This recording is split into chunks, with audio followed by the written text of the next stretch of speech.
اگر قلب یک نفر فاسد بود زبان ملامت نیست، زبان ترجمان قلب است. چرا ما دروغ میگیم؟ چرا یک کس را بد میبینیم؟ چرا غیبت یک کس را میکنیم؟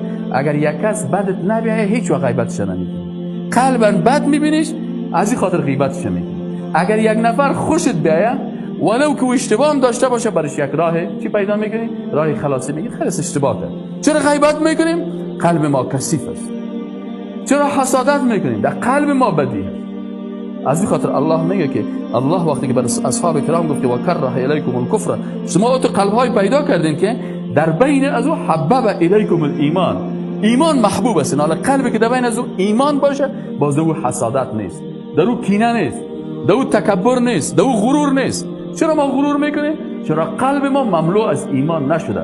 چرا حسادت میکنیم؟ چون قلب ما مملو از ایمان نیست. خلای ایمانی وجود داره که جای او خلای ایمانی را حسادت پر میکنه، جای او خلای ایمانی را تکبر پر میکنه، جای او خلای ایمانی را حقد و کینه. لا تحاسدوا ولا تباغضوا ولا تدابروا. چرا از یکی دیگه روی دور میتین؟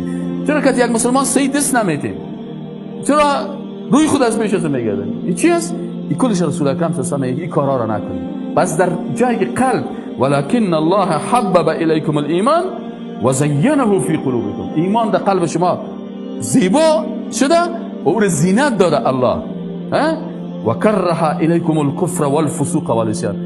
اصحاب رسول الله صلی الله علیه و آله کفر بد میدیدن، چیزایی که فاسقانه بود از او خسته میشدن. یک کس غیبت میکرد در مقابل غیبت از او غیبت نمیکرد، بلکه او غیبت کننده را ملامت میکرد و باش میگه که تو خودم گناهگار کردی، مرا هم گناهگار کردی. و عصیان و سرکشی را بد میدیدن. مجردی که یک نفر میدید که یک معصیت میکنه از در مجلس معصیت نمیشیشتن، او را تشویق نمیکردن. اولئک هم الراشدون.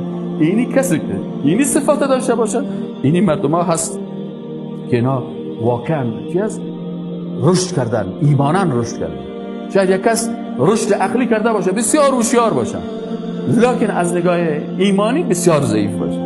این از صفات اخلاقی که در این سوره حجرات گفته میشه.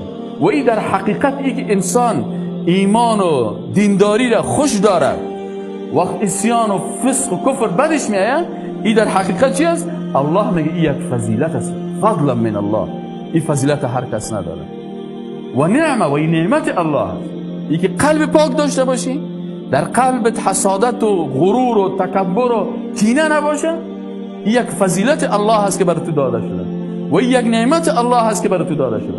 و این که تو تکبر میکنی و غرور میکنی و حسادت میکنی، این در حقیقت چی است؟ از فضل الله و از نعمت الله محروم هستی.